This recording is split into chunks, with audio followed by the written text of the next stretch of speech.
Okay, let's do it. Hi, everybody, and welcome. Actually, no, hold on. Intro here. Intro here. Hi, everybody, and welcome to Critical Cartoon Theory podcast, a subsidiary of Transfiguration International Film Festival. I'm Jonni Pepper-GoLions, and this is my friend And I'm EXYL.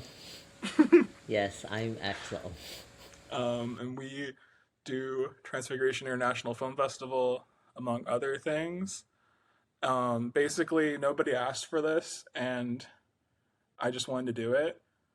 And I roped EXYL into it because I felt like EXYL was probably one of the more interesting people that could be my co-host, or probably the most, like probably number one. Like I was like, EXYL. Like, if I had a co-host, who should it be? And it was like EXYL number one. That's the one that makes any sense. That was kind of what I thought. Yes, because we've had many a conversation. We Yeah, like have we're similar pretty similar, worldviews. di- We're very different. We're very different, but we have like similar but cores we're or something. very different. Yeah, we're very Yes, different though. we have similar perspectives, but we have very different energies. We bring something very different to the table.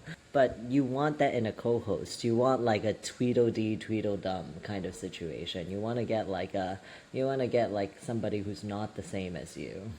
We're not totally different, and that the part that's not totally different is really similar. It's like you know, it's like, oh yeah, we described it. We described it as like we're in close proximity pods in the simulation room.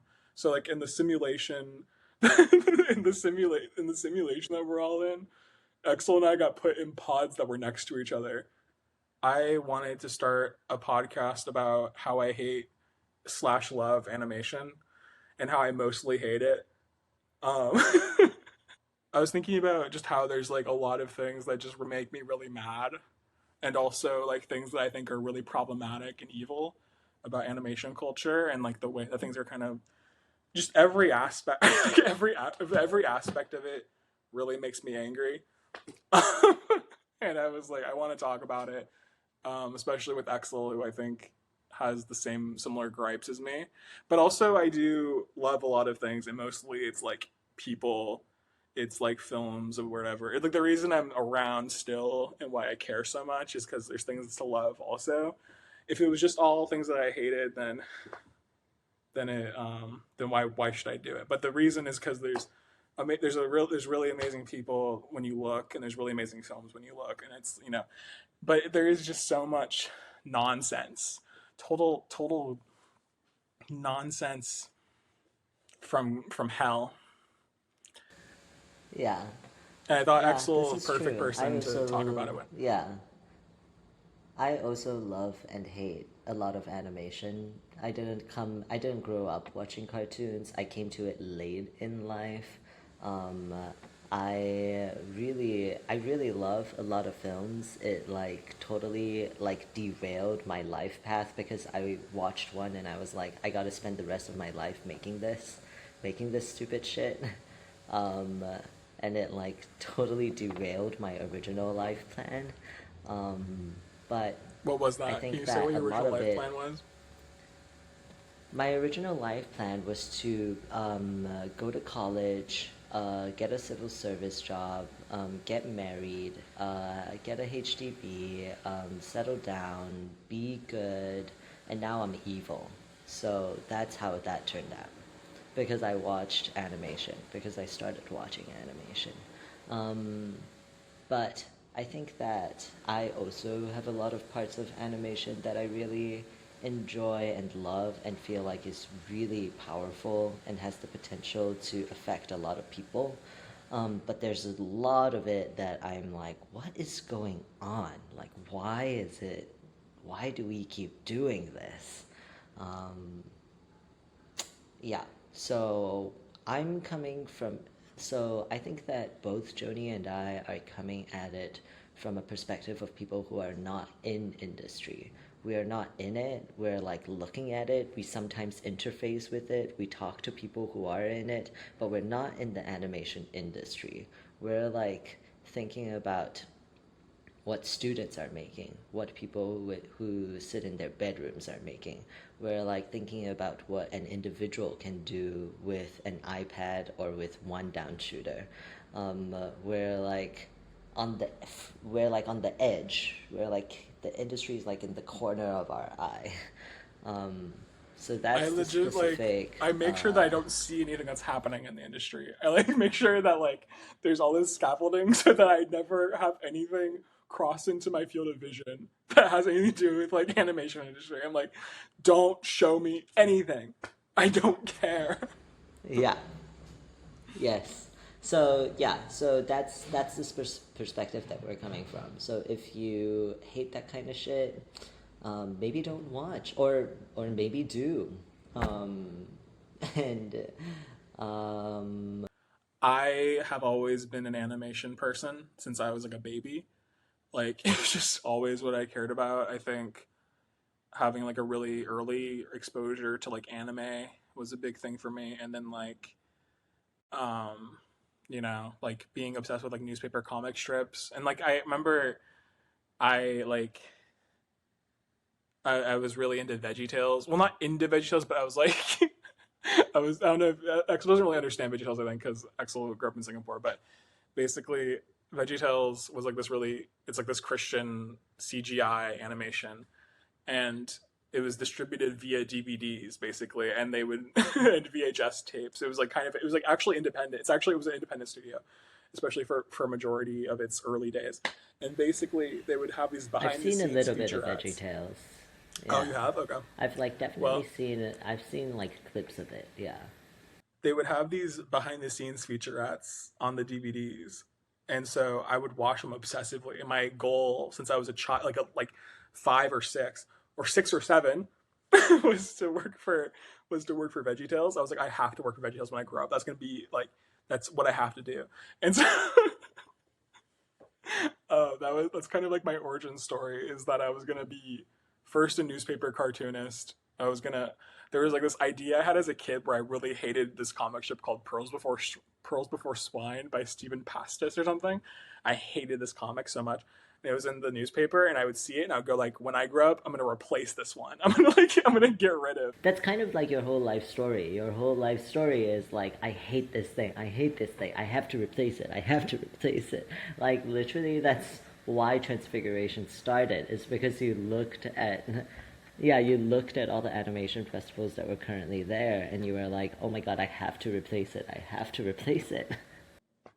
This is literally like the core of my essence is like my tunnel vision. I tunnel vision on something really specific that I hate, and I'm like, I have to destroy it. And I have to build it back up or something.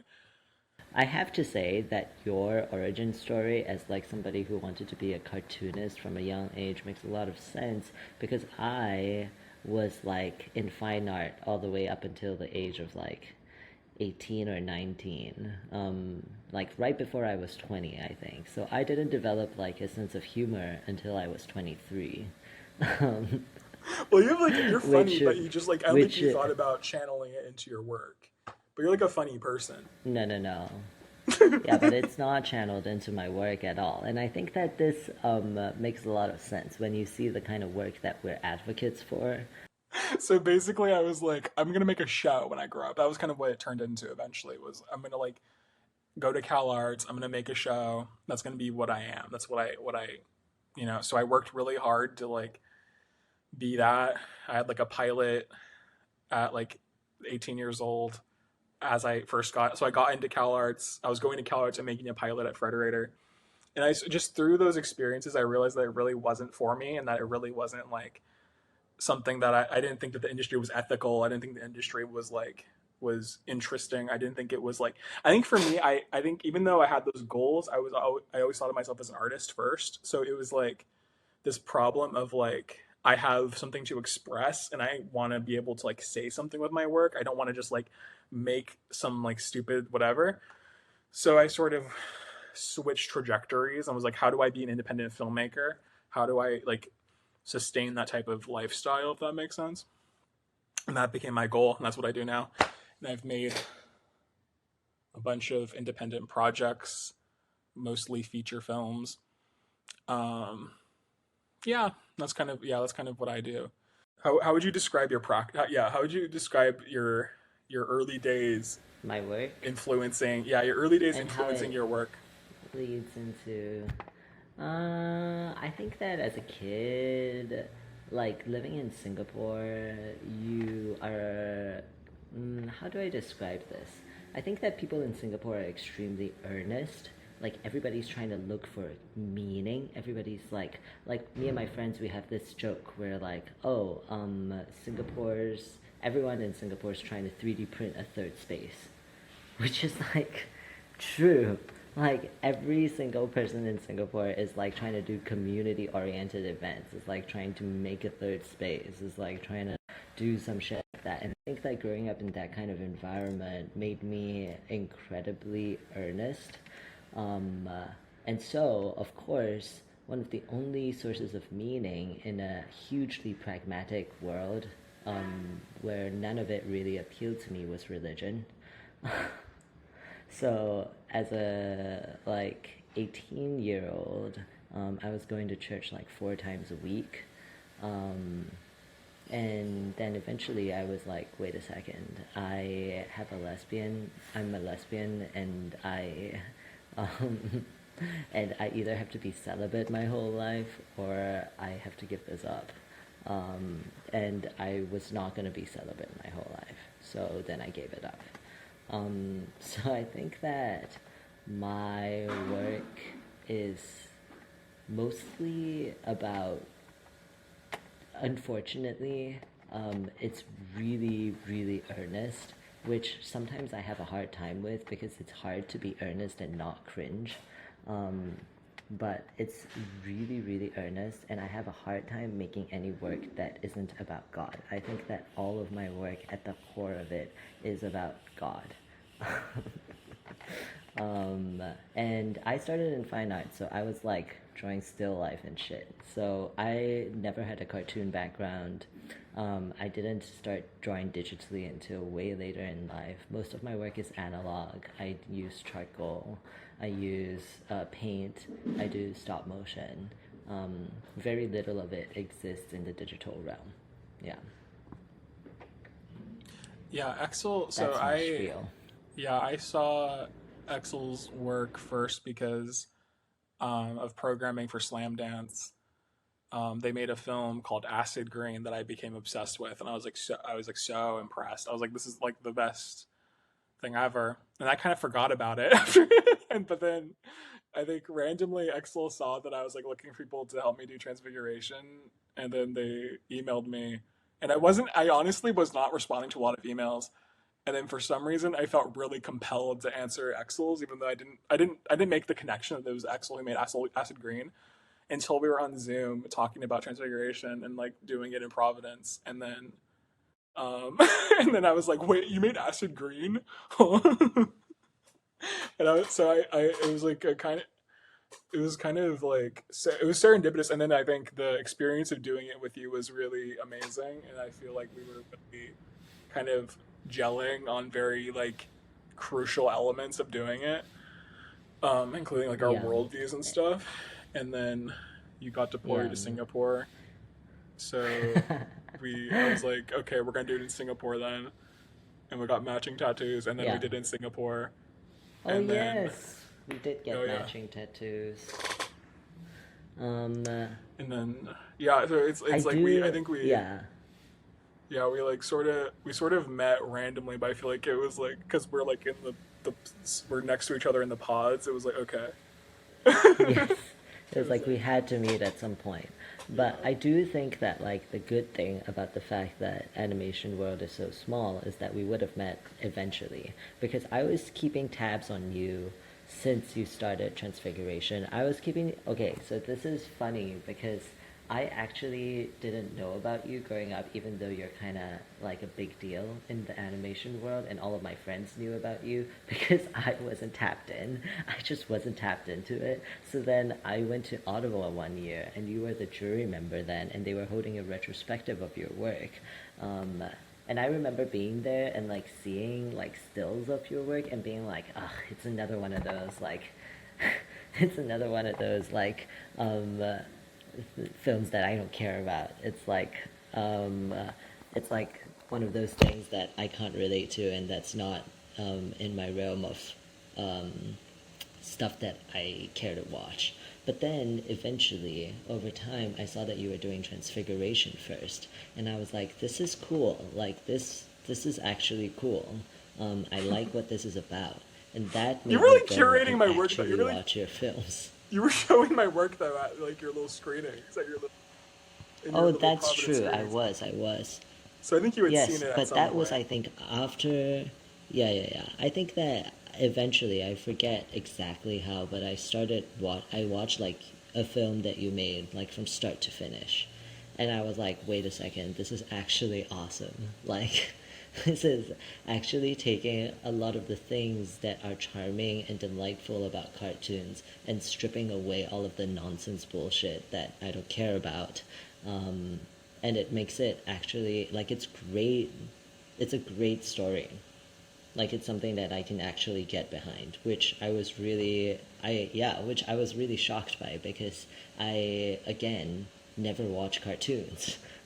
It's kind of funny too But because at Ottawa that year we were also showing my feature Barbara Westchester, and the character and their mhm. experience is very similar to you. Like they're like both just like as a character and like so If I had close. just gone to your screening earlier, we would have become friends earlier, but I Yeah. didn't because I was a bigot. I was a bigot against animation, When so Exel saw against cartoons Barber, specifically. when Exel saw Barber West, which is my feature about a kid who works at NASA and on the first day finds out that space is fake. There's like this part in the movie where Barber like walks into a like the NASA warehouse and it's just four guys sitting in a room. And Exel turned to me while we were watching. It was like I that literally happened to me. They're like Like my first job was four people sitting in a room, and I was like, this is what animation is, and they were like, yeah, and now they're like the only independent studio in Singapore that's still making like short films. Um, they're like one of two studios in Singapore that makes independent work at all. Um, so yeah, I literally that was literally my life. Um, so that's how we ended up becoming friends, which actually is the story of how I became friends with a lot of my friends in animation. It's because we just see each other doing stuff that we fuck with, and then we're like, alright, this person seems cool, it seems aligned, let's hang. Um, yeah. this, this. Um, so okay, I guess our let's just move on to our first topic maybe. Let's just go. Let's just zoom right in. Yes, let's move on to our first topic. Animation is not a genre, it's a medium. Like, that's something that a lot of animation directors say, but Joni really has beef with this statement, and I want to know why, because I want to know why I can too. instinctively yeah, I would. Oh, Our goals with complaining about the stuff that we don't like is to figure out why we don't like it. We want to be able to hear ourselves say it out loud to each other and to the public and decide if we're right about our like weird gut feelings, and at the end we'll just kind of we'll know if we agree with ourselves or not after we've like discussed it. But we haven't like thought it out. It's just kind of like a it's like a these are topics that we like just feel generally angry about and we don't really know why.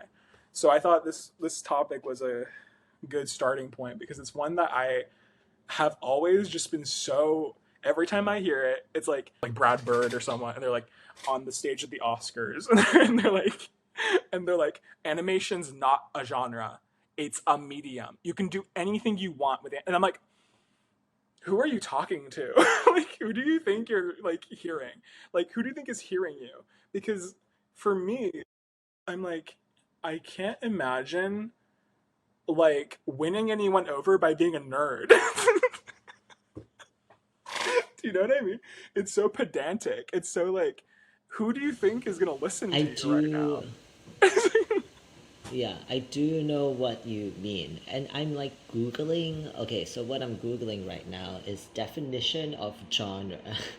Because I'm like, what is it? really mean, and it just says a style in the arts that involves a particular set of characteristics.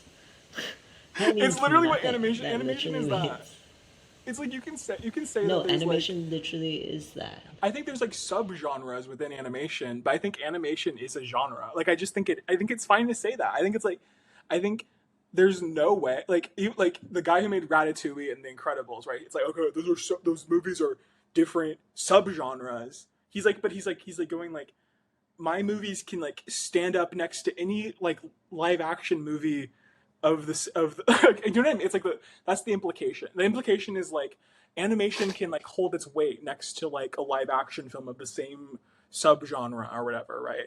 Like, but I don't think it can. Like, I think they're different. Like, I think they like literally do different things. And I think even if you watch like a realistic animation or something, I don't know what they're talking about. Like, I'm like like even if you watch an animation that like gestures towards the same genre like like Rango with being a western or something, I think they just do ultimately different things that can't be replicated the same, you know what I mean? Yeah, yeah, I do know what you mean. And when I think about what like is genre films, like genre films are comedy, they're tragedy, they're like sci-fi, they're horror. Like every single genre film is still hugely different. Like a slasher flick is not the same as like the Babadook or something like that. But they're both under the genre of horror. Like, could you classify Parasite as a horror film? I guess you could. Um, it's a thriller, but like it's yeah, but like the category that it's in, it's still like hugely different from everything else in it. Um, and in contrast, I think about like what really is like a medium and not necessarily a genre. I think like film, like 16 millimeter, like 70 millimeter, like shooting on film, um, that's like a medium to me. That's a medium. That's not a genre because sometimes you can't tell. You can't tell that something's shot on film until you like read the history of it and you're like, oh, this like Christopher Nolan wanted to shoot on 70 millimeter film. But you might not necessarily know that when you're watching it, and it doesn't have such a big impact on the story, the feel, the progression, um, that it fundamentally changes the film itself. Like, that's a medium, I think. Like, film versus digital, that's a medium question. But animation could be both. Like, animation is both. Like I feel like there's like a lack of nuance maybe to that state to the statement of like it's not a genre, it's a media, but it's like why what's the issue what's the issue with it being a genre? Like I don't really I understand. also It's like think, I, yeah, I also think that part of it is like, I was reading Ursula Le Guin, and she was talking about how sci-fi books have this reputation for being like shallow, for being simple, for being catering to a male audience, written by male authors, that they don't have any depth, that it's just entertainment. But she still says that her films are sci fi. Like she says, yes, my films are science fiction. Um, I think that part of the urge to separate animation as a medium and not a genre is the fact that if you admit that your film is animation, then it gets lumped in with all this trash as well. So then you're like, my film's not trash. My film's not trash. It's just Boss we're just Baby using the and same Rango medium, but it's are if you say Rango is yeah, the same genre as Boss Baby, you're committing blasphemy or something. Like it's like I'm like yeah. who cares? And it's And then like also they're like the films are too different. The films are too different, and they want us to take their films seriously. So they want to separate themselves from the. It's like one of my professors once said that they would go to film festivals and they met this animator, and they were like, "Oh, you're an animator," and the guy was like, "No, I'm a filmmaker," like because the idea of being an animator is less cool, less prestigious, less respected than being a filmmaker because animation in the Western world is for children. It's not like high art. It's entertainment. So I think that part of the desire to make animation a medium and not a genre is to get them to take us seriously, which I think is a problem because I don't think that you should be wanting to be taken seriously by these people.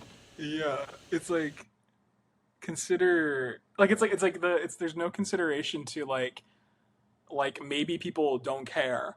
Maybe people have other stuff going on. I think also like I'm thinking about like my favorite films are like are all live action. I don't like animation that much to be honest. Like it's like I like and I am a little bit ashamed to be an animator, but I'm never gonna say that my films like like should be next to like these like amazing live action films or even like other animated films that are just like I don't. But it's like I just feel like there's like a lack of like like a lack of like what's the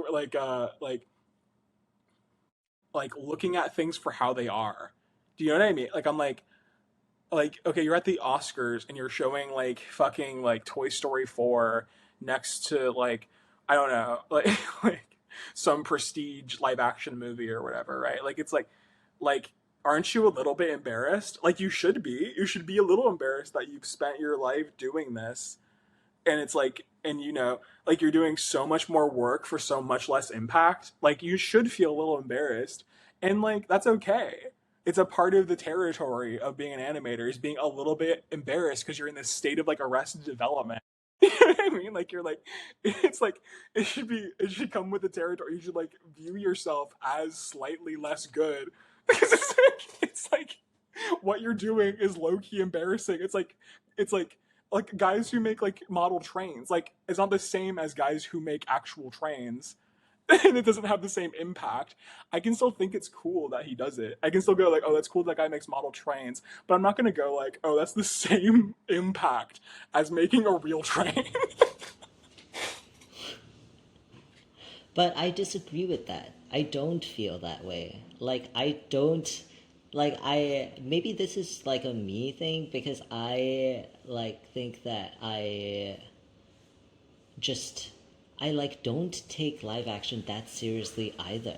Like, at the end of the day, you're still, like, making images move. Like, I meet so many. Like, that's another thing is that when I'm in Singapore, I don't interact with a lot of animators. Most of the people that I interact with are live action directors. And, like, a lot of them are dicks. Like, a lot of them Yeah. are And a lot assholes. of live And, action like, a work is lot really of bad films too.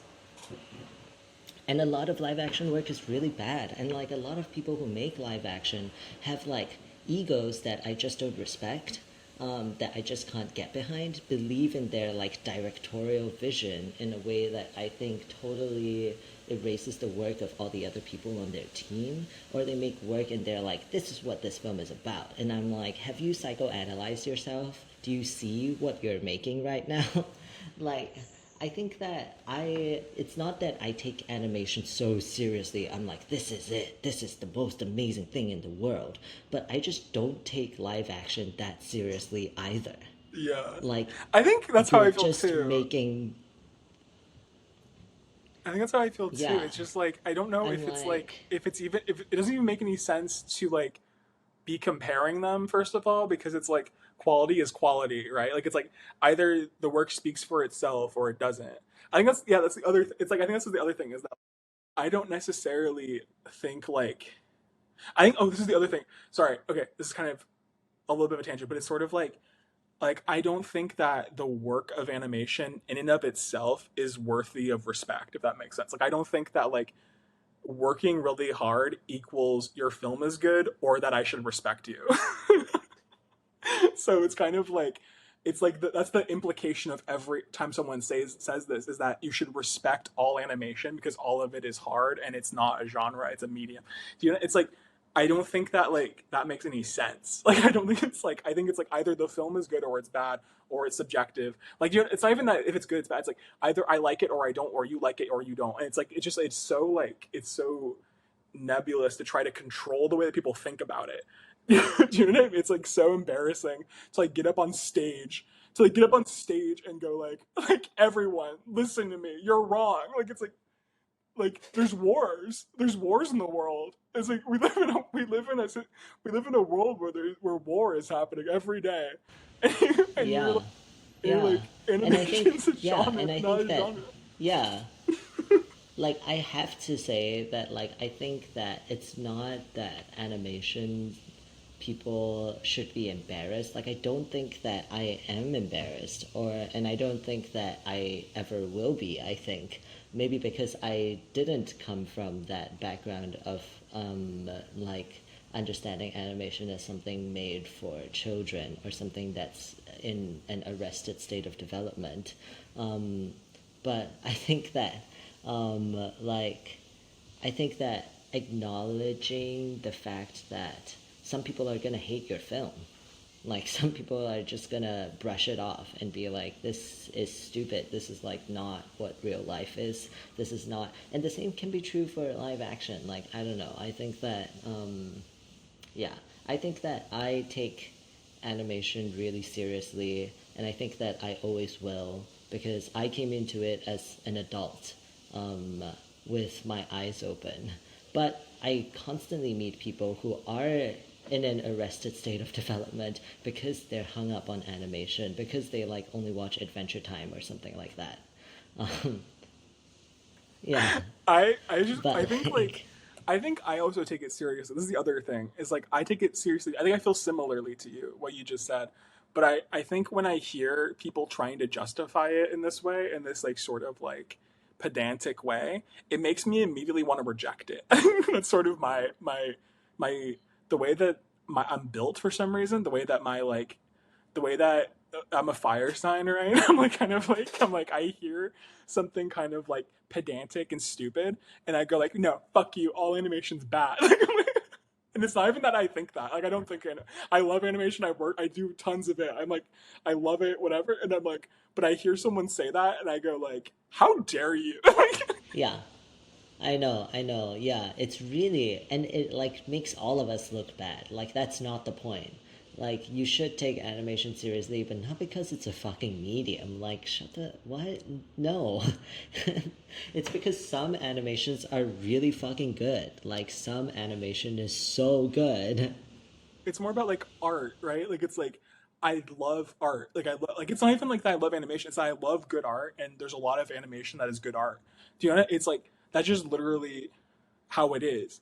It's not that like, and there's also a lot of like live action films that are good art, and to me, like good art is separate from like genre convention or something, right? Like it's like separate from like labels. Like it's like good art is just good art. Like it exists over here, right? Like it's not like a Yeah.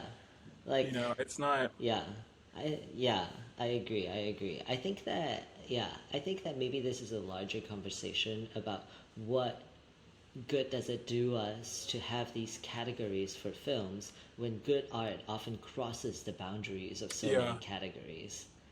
Yeah, exactly. like when we Exactly. have genre festivals, or when we have like animation only festivals, or when we have like this festival only shows horror, or this festival only shows like these kinds of films, like very often, or documentary, these this festival only shows documentary, but like there's so many like docu-fiction films, there's so many like horror films that are also dramas, that are also comedies. There's so many comedies that are really serious and comedies that are bad. Like, how do you, what is the purpose? I think that this is a question I don't have an answer to. Like, what is the purpose of categorization? And how does it impact the kind of art that we consume, and how we can imagine the place that the art we create taking? I think like I'm feeling that too, where I'm like I view categorization when it's arbitrary, or to me, based on my values. If something is categorized in an arbitrary way, I get so angry. Like I'm like, you know, like I'm like where like missing the forest through the trees or something. If that makes sense. Like I'm like the point of of looking at art is to find what's good. Yeah. It's like how when they give awards and they're like, oh, this is the award for the best female filmmaker. It's like, Literally. what? And I say all of this with the understanding that there's also like, for example, all of my friends, they're like going to Queer East in London, which is like a queer film festival. And they like created a program for it, and like a lot of films that I love are being shown there. And and me and my friends, we're starting this new festival in Singapore called Short. It's not new, it's quite old, but we're like doing it again this year, and it's called Short Circuit, and it's just for queer films. Um, and there is like real value in having something like that as well, because there's no like quota to hit. You can have as many queer films as you want, and like queer people really show up and they love to see like a program that's just queer films, and it's really nice to be in a cinema with like all these queer people. So like I also understand the need to have this kind of space that's safe and protected and just for us. And at the same time, if like the Oscars started a category that was like best queer film, I would fucking riot. Yeah, it's kind of different though, because I think what you're describing is community, right? Like I think like for me, I like community. I like being in the same room with like people who are adjacent to me, because there's like a level of like understanding that you don't have, and it's also just comforting and just whatever. Like that's why we do Transfiguration also, is because we're trying to create that type of environment. But it's kind of like I think also like I think maybe it's not like I love community, but I hate this thing of like the establishment making categorizations in this way, right? Like it's less about hating categorization in general or hating labels in general or something. Or maybe I do a little bit. Maybe I because I'm a fire sign, I just get mad about things boxing me in. But it's like kind of like it's kind of like it's like it's sort of like it's more about other like these institutions that are already have this power sort of going like here's the lesser films, like here's like the lesser films made by women, made by like Asian people, made by like black people, like right, it's like and they're so like they're so different and lesser than the main ones that are over here, the ones that are actually good. It's kind of the implication feels like the implication feels like here's the ones that are actually good and here's the ones that are outliers that we have to like just like it's just that's the vibe I get. I don't think that's what anyone's trying to say, obviously, but it's sort of like that's what I hear. Do you know what I mean? Yeah, yeah, that's true. And like, yeah, Which, oh and my god, like this at the just made me same realize time, that it makes me understand the animators who say this. yeah, It's making me realize yeah, because it's they're true. they're upset about being marginalized by a big larger institution.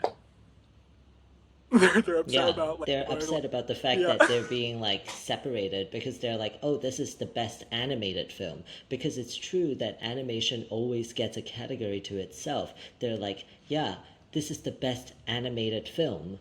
Um, Instead of The being stuff like, for this is the babies best and it's film. over that. Yeah, I like under so I like under maybe this is what it is that I understand where they're coming from. Also, it's not that I like don't understand what they're saying. Like I understand what they're saying and I resonate with it on the level that I'm a marginalized person in society, right? Like that's sort of like how I can relate to it. But maybe I just think that like maybe yeah, it's like there's something else going on, I think, and maybe it's because like I'm marginalized within animation already, right? Like I'm a like someone who's marginalized based on my identity and the work I make in animation, and I sort of view those people who say that as the like people who are doing like really well and are like not marginalized in any way. So it's sort of like there's different layers to it, maybe. Like, I think that there's real harm in not taking women or people of color or like queer people as seriously as like people in the quote unquote mainstream. Um, But I actually think that the fact that animation is taken less seriously comes in its like it's a strength that animation has, that I don't mind having that kind of association attached to it, because I think that it gets us past a lot of things. Like for example, this newest film that I'm making, my friends have a bet going about whether or not it's gonna get censored by Singapore. Um, Um, like half my friends think it's gonna get censored, and the other half think it's gonna get rated PG. Um, and I think about the fact that like animation historically gets a pass because it's seen as less serious than live action. It's seen as like not as dangerous, and so you get to make a lot crazier work. You get to show a lot crazier things because it's being drawn. It's not like a live photo of it. Um, and I actually think that the fact that it's taken less seriously like that is not necessarily a bad thing. Like, I don't I think that agree. it's a bad thing that we make art that's not taken seriously. I agree. I agree because it's literally like okay, like when I make my work, I think about this constantly where I'm like thinking about like the fact that the context of what I'm making is a cartoon, right? Like I'm thinking there's tons of animation that's been made that's really specific and has like really specific context. It's in conversation with a larger history, right? Like it's like there's so much that's been made, and like all animation to me is in the same conversation. A specific art form that has a history and a context and like and frames of reference is actually really helpful as a filmmaker when you're making animation, right? Like when you're thinking about like what you're doing. And I think like thinking about the implications of like your work as an animation is actually really important, right? Like I think like thinking about it within that genre thing is actually like helpful as an artist and also important, and also like if you don't think about it in that way, you're kind of being a little bit irresponsible, which is why I like there's a lot of animation that I really don't like because of what it's saying accidentally, because it isn't thinking about its context, you know. It isn't thinking about like its context as like the specific blah blah blah. Medium of animation that Yeah. they're using. Yeah, I think that that's also why I do have a problem with people who are like animation is not a genre, animation is a medium, because in that way they're trying to separate animation from its history of being associated with being made for children, at least especially in the Western context. Like especially in the Hollywood context, when there was so much censoring going on, when there was that huge scare where like people couldn't get anything on television unless it was absolutely kid friendly, especially if it was a cartoon. Like that forms our current modern day understanding of what animated films are. Like the fact that Disney won out over the Fleischer brothers, the fact that like these big budget features that Disney was making were the only things that were allowed to screen, and that they were hugely popular, especially with children, and that set the tone that made people clamp down hard on animation. They were like, okay, animation, since it's popular with children, cannot have any of these things. Like, and it had to pass through all these censor boards. Like, that created a tone of what Western animation is today. Like, that's not the same context as Japan. Like, Japan has a long and varied history of like adult animation for TV, like adult animation that's made from manga. They have like that ecosystem, they have that culture, but if you're working in like the Western context, animation is for children. Like you must respond to the fact that what you're doing is going to be different than what the canonical history of animation is.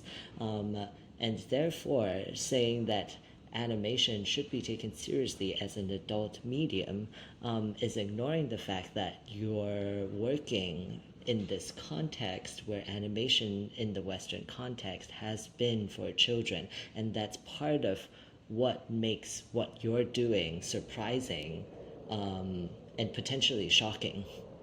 Yeah, literally. Like it's literally most adult animation that is successful or does anything culturally, in my opinion, most of the time it's subversive to the fact that people consider it to be for children, right? When you think about like even like Family Guy, South Park, Simpsons, whatever, they're all playing off of these like family, children, what like these sort of like dynamics that have been established as like the norm, and people resonate with that. When people who normal people when they watch TV, they understand what it's saying, right? They understand that subversion, even if it's subconscious. They understand that what they're seeing is a subversion of what they've seen before.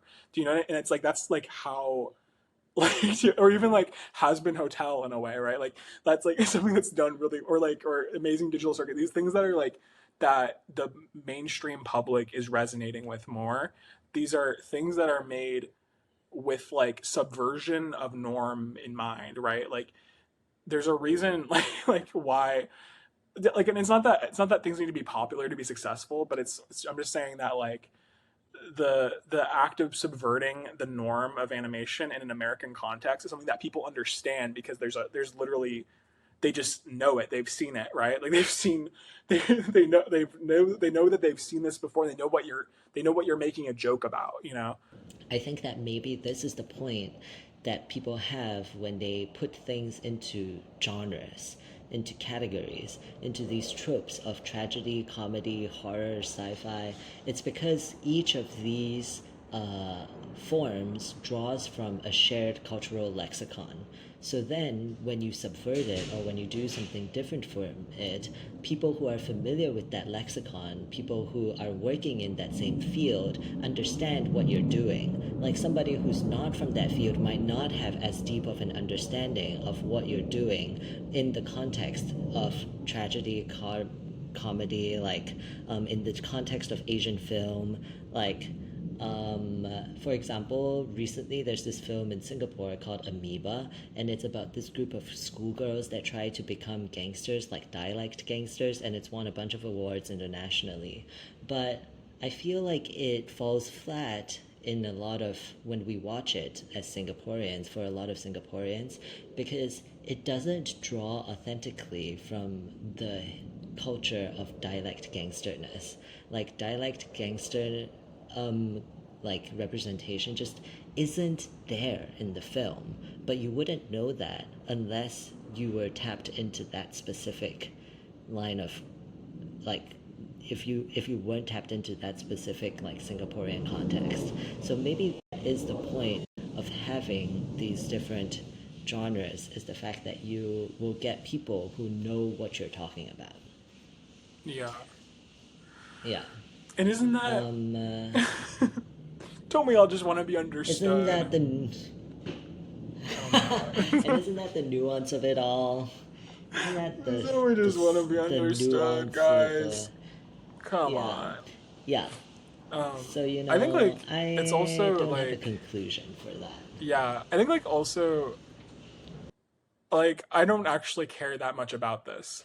That it's a really interesting like in I think it's a really interesting like incision point to start thinking about who what is animation, like how do we think of animation, who consumes it, like where do we relegate it to, do people take it seriously, do people not take it seriously, how does that play into how we understand it as an art form, um, that I think that you can forget about if you Yeah. don't remind yourself of this all the time. Yeah. um, I think maybe it's like, maybe the message that I have to everybody listening is, I think the last thing I want to say about this is the last thing I'll ever say about this. I'm never going to bring it up again. I'm never going to talk about this topic ever again of Brad Bird getting up, picks John Lasseter getting up on the Oscar stage and saying animations immediate. I'm never going to talk about this ever again after this moment. This is the last time I ever talk about it. And the last thing I want to say about this cultural phenomenon that is kind of, that's animation specific, whatever. I'm gonna like, the last thing I'll ever say about this, I'm never gonna talk about it ever again. The last thing I'm gonna say about it is, say what you want to say, do what you want to do, don't go to the Oscars, don't, and get up on that stage and say that. Do, think whatever you want to think, do whatever you want to do, make whatever you want to make, have whatever opinion you want to have. Don't go to the Oscars. Don't, animation, best animation feature, get up on the stage and say those stupid words into a microphone ever again. And that's all I have to say. I don't care on what side of the debate you fall. Don't go to the Oscars and say that. I swear to God. or else I'm gonna come there. I'm gonna pull a Will Smith.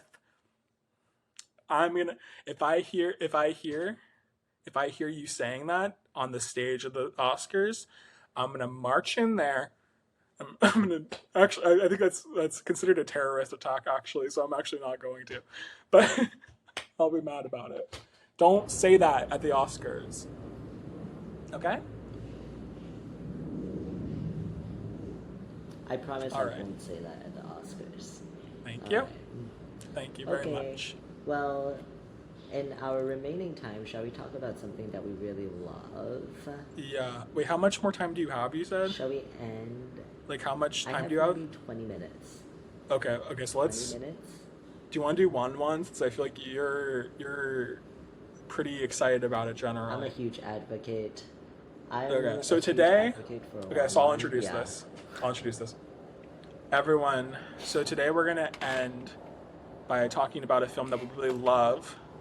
This is a film that I consider EXYL to be an advocate of. I also very much love it, but I think EXYL has like this like deep affection for it that is like uncontainable. And so when we were trying to get this film into Slam Dance, we're on the Slam Dance where I'm like one of the lead curators. EXYL's a curator, and I was like, EXYL, you got, because me and EXYL will talk about this film all the time, and I'm like, EXYL, you gotta make the case to everyone that we have to include this film.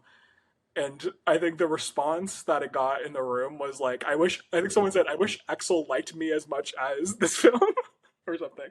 It was like, it was like, and the film is good on its own merits, but I think EXYL sort of pushed it over the edge and made everyone really love it. So I want to open the floor. The What film are opportunity. we talking Well, about? yes, so we're talking about Wan Wan by Mayuko Kobayashi, which I consider to be the best film that I saw last year. Um, I do think that, okay, so in independent animation, a lot of independent animation gets made in schools. That's the context that everybody listening should know about. A lot of independent animation gets made in the schools because people don't get paid to make it very often. It's not a very money making endeavor. But it's an excellent way for you to showcase what you can do as one person. It's an excellent way for you to have full artistic control. It's an excellent way for you to work with the limitations of not having a studio, not having a budget, of just having yourself and your two hands. And whatever softwares that the school can provide you. So whenever we look for films for Transfiguration, a lot of the best films come from students, or a lot of the best films come from schools, or come from collaborations with schools, because schools have that space. Schools give people that kind of space and time and agency to make things without concern for market forces, without concern for distribution, without concern for how they're going to meet, how they're going to feed everyone in a studio. Like, it's just you and like what you want to make. So I came from RISD, which is one of these schools, one of the schools that regularly makes excellent experimental independent animation, is this program at RISD. And I feel like all of us, for the last maybe 5 years, we're all trying to deal with the fact that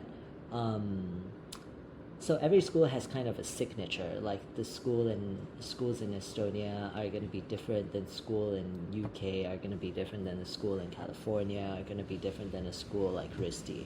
So RISD's thing has always been that we tend to work analog. There's a lot of paper and pencil. There's a lot of doodling. There's a lot of combination of abstraction and cartooning. So I feel like for the last 5 years, all of us have been working to figure out how we can make a compelling emotional arc without without clearly defined characters. Without any characters, because we don't have time to animate characters, and RISD is not a great place to figure out how to do dialogue because I think a lot of our professors didn't make dialogue driven films, and we didn't have a lot of access to voice actors around us. So most people made no like films with no dialogue. So a big problem that we were trying to figure out in the years that I've been keeping up and the years that I was in school was how to craft a compelling emotional arc with no characters, no dialogue, just rhythm. Just moving abstract shapes and rhythm. And I feel like when I watched Wan Wan, Wan Wan managed to do what so many people have been trying to achieve for so long. Like the pacing, the sound design, the short snippets where you do see a face are just so beautifully timed. There's so much texture in it, there's so much variation in it that it touched me so much because I felt like there was a breakthrough in Wan Wan that I could see we've all been trying to figure out for so long.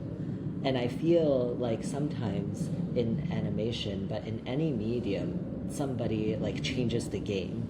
Like somebody comes up with something that like totally changes the game of what the rest of animation can be because they just thought of a solution for it. And I see this in this batch and the like coming batches of RISD students as well, because it's not just Mayuko that's working in this way. There's a whole group of people in RISD that are working in this way.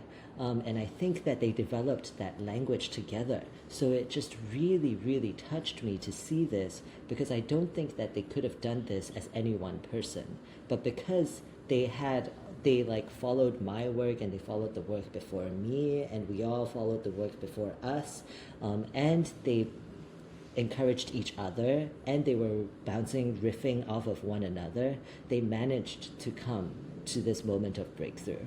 So I like love that film. I think that it's such a brilliant example of what RISDs and RISD students have been trying to do for the last like 5-7 years. I think that you should watch it, and if you're from RISD, I feel like it'll make you. I think that it'll touch something in you. Um, yeah, I love that film, and I think that it couldn't have been possible without everyone in that year working together to solve that problem. Yeah, again, I'm not a RISD person, but I definitely sense that with the current group of students there, where I feel like a lot of like they're all talking with each other and sort of like having this really interesting conversation with their work with each other, which kind of gets back to what we were talking about, how like animation being a genre is actually a strength and like something that you can actually work with in like a way that's like really powerful. And I think this is like a good example of that, of this like certain like this certain like what you're saying is like a certain subsection of animation sort of like being in conversation with each other. And we've sort of gone to this point where it's like we're seeing a lot of young animators come out who are talking in that language in a way that's really effective. And I love One One too. I think it's so genius. I think that there's like an element of it where you like this like introduction of the film being live action and about Mayuko filming her grandma. I think is so amazing as like a thesis statement almost, right? Like it sort of gives you this like context to like watch the rest of the film with. Like just that one gesture to me already made me like this is like one of the best like one of the best films I've seen in a long time, right? Because it's like just that gesture of going like this is what this is about. Everything that you're gonna see after this is like about this, right? Like with my grandma, right? But it's in a way that's like not telling you directly. You're kind of confused as it's happening, right? Like you're not sure like what the importance of this like footage is, but then like as it goes on and like she like shows like her grandma's face like in the sun, I think, and there's like and then you slowly start to like understand. At least for me, I slowly start to understand this is like a film about Mayuko and her grandma and sort of like the feelings that she has about it, and sort of like what I'm watching is like a representation of her feelings about her relationship with her and like what like like the memories of being a kid and everything. It's just sort of like the way it's done is so skillful and so like unexpected, and like I've never really seen anything communicate her ideas in the way that they're communicated. It feels really original. It feels really like beautiful, like, and just really surprising. And I really, yeah, it's like it's so amazing to watch someone who is just like coming up now, kind of come out with this film that's like so specific and original and beautiful I in a know. way that doesn't And so feel, confident, and so like it so feels so sure much of like a film itself. that like, yeah, it feels like a film that someone later on in their career would make a little bit, because it is so Yeah. confident and It's like so immediately sure of telling you itself. like Yeah. all of its choices it's making are so deliberate, and so like, yeah, Yeah. I And I highly think that recommend Wan another Wan. thing is that I really highly recommend watching it. And I also think another thing is that it has this lightness of touch that doesn't make it feel overworked. Like a lot of times when I watch work that's made by people who have already graduated or people who are later in their careers, I feel like there's something heavy about the work that I can understand because I feel it in myself as well. I just made a 9-minute film. 9 minutes is a lot for a short animation. Like I show it to my friends, and my friends are like, "Do you really? Does it really need to be 9 minutes? Like maybe you should cut it down." And I'm like, "Yeah, maybe I should cut it down. I don't know." And there's like all this back and forth. But when I watch Wan Wan, there's like a lightness of touch that feels super intuitive, that feels really instinctive, but it's just wielded with so much sureness that it's so beautiful to see. Yeah, I think it's also interesting thinking about duration as like as a part of the filmmaking, like the language that you're speaking, right? Like the sort of like thinking about Wan Wan and sort of thinking about how long she keeps us with her grandma at first, right? Like to the point where it's like it almost feels like this is what the film's gonna be. You're like, and like then suddenly it shifts, right? Probably like 2 minutes in, I think, or like a minute and a half or something. It's like it's such a confident move to use duration in that way that you don't see young filmmakers doing very often. It feels very like it feels so smart in a way that like a lot of young filmmakers are really scared, like they're really scared to do stuff like that, because we're being told constantly, like we're being told constantly by everyone who's in charge that you need to make it as short as possible and condensed as possible, and any of the and all the fat you got to trim it, you got to make it really like really condensed and really like, nothing unnecessary needs to be there. I always had a problem with that. I always was really pissed off at that idea, because for me, I think duration and length is actually really helpful for communicating like an atmosphere or a mood or like a point, and that like the time progressing actually gives you more time to digest what you've seen, and also to feel the director showing you like what's important and whatever. So there's something like when a young filmmaker knows that, I get really excited. Right? When a young filmmaker plays, especially someone who's a student who's being told, make it shorter, make it shorter, make it shorter, and they make a film that plays with duration, that makes me so happy and so excited. Yeah, like I think about how one of the best films that we saw in recent years was Vacation by James Mercer and Yifan Jiang.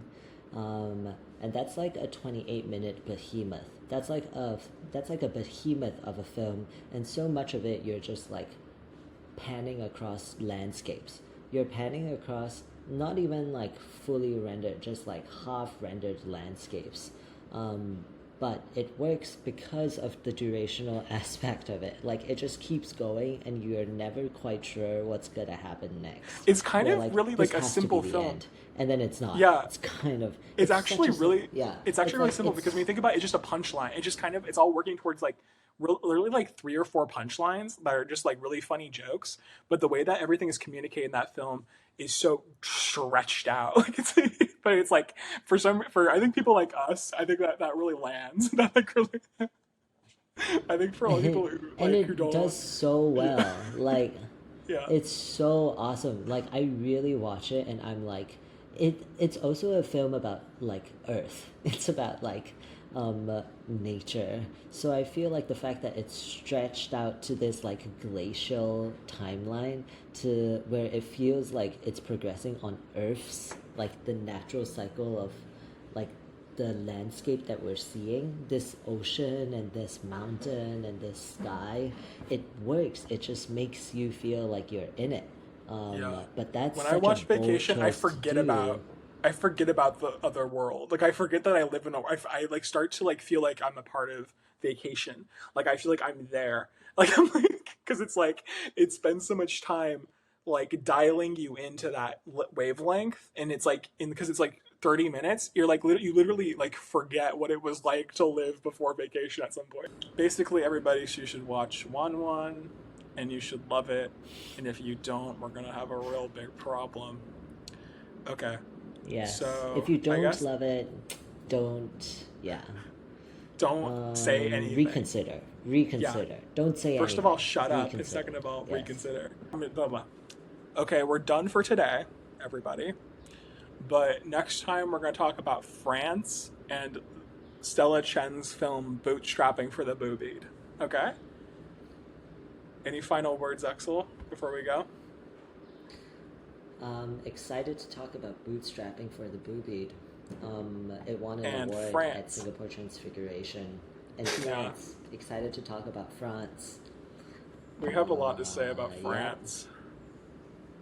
I And there's do. none I of didn't it's think that our good. discussion about no, I didn't think that our discussion about genre and medium would take 40 minutes. To be so Yeah. honest with I thought you, it but I that didn't think kind so of either. I thought it'd be easy. yeah, I thought it'd be like, yeah, fuck yeah, that shit. but But then I like kind of like realized that like it's nuanced. And that's why my middle yeah. name is Subtlety and Nuance. Joni, Subtlety, Nuance, Pepper-GoLions. That's actually true. Okay. Well, anyway, bye everybody. We'll see you next time. Bye. Bye. Okay, don't leave. How do we stop recording? Okay, so I'm just gonna click leave and then just don't close your window. But how do I stop recording? Oh, I'm gonna stop here.